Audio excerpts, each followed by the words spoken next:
আমাদের দেশে বর্তমানে ডায়াবেটিস একটা প্রচণ্ড আকার ধারণ করেছে। একসময় 1960-এর দিকে যখন শতকরা মাত্র 2 ভাগ লোকের ডায়াবেটিস থাকতো জেনারেল পপুলেশনে, বর্তমানে এটা প্রায় 1/3 পর্যায়ে চলে গেছে।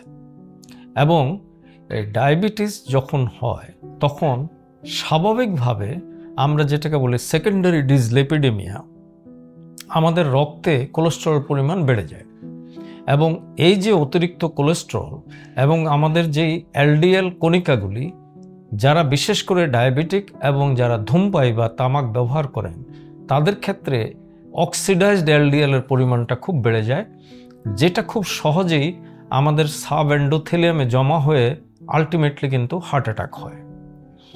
কাজেই ডায়াবেটিক রোগীদের ক্ষেত্রে অনেক সময় যেটা দেখা যায়, তারা বুকে ব্যথা অনুভব নাও করতে পারেন।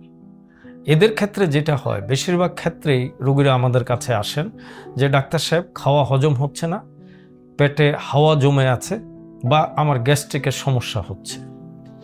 কাজেই এই ডায়াবেটিক রোগীদের একটু বিশেষ প্রিকশন নিতে হবে। তাদেরকে ডায়াবেটিস পরীক্ষার পাশাপাশি প্রতি 3 মাস পর পর তার রক্তে চর্বির পরিমাণটা কত বা তার সাইলেন্ট ইস্কেমিয়া হয়েছে কিনা এটাও আমাদেরকে পরীক্ষা করে দেখতে হয়। এবং আপনারা প্রায় শুনেন যে ঘুমের মধ্যে মারা গেছে বা বাথরুমে গেছে ওখানে মারা পড়ে আছে, খাওয়ার সময় মারা গেছে, এইগুলিকে আমরা বলি সাইলেন্ট ইস্কেমিক অ্যাটাক।